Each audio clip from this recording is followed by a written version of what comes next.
सर्वांना जय ज्योती, जय सावित्री. सावित्री शक्तीपीठ महाराष्ट्र. संस्थापक अध्यक्ष माननीय दशरथ कुलधरन सर. मी डॉक्टर सौ सुनीता संपत शिंदे, राष्ट्रीय अध्यक्ष सावित्री शक्तीपीठ महाराष्ट्र. आजचा विषय आत्मविश्वास. एक टुमदार गाव होतं. त्या गावात पाण्याचं दुर्मिळ, पुरेसा पाऊस पडायचा नाही. लोक त्रस्त होते. सगळ्या शक्यता संपल्या.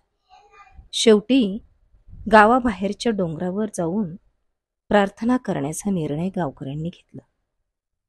सारेच डोंगराकडे निघाले.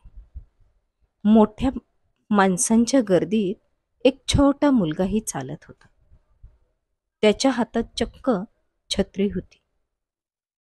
पावसाचा टिपूसही नाही आणि हा मुलगा छत्री घेऊन का आला असेल, हा प्रश्न सर्व माणसांना पडला. न राहून एकाने विचारले, अरे, तू छत्री का घेतलीस? त्यावेळी तो मुलगा म्हणाला,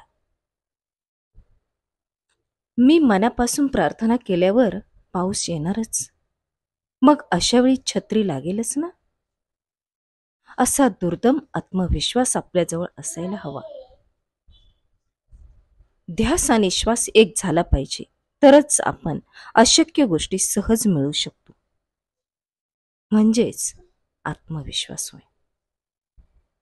धन्यवाद. जय ज्योती, जय सावित्री, जय हिंद, जय महाराष्ट्र.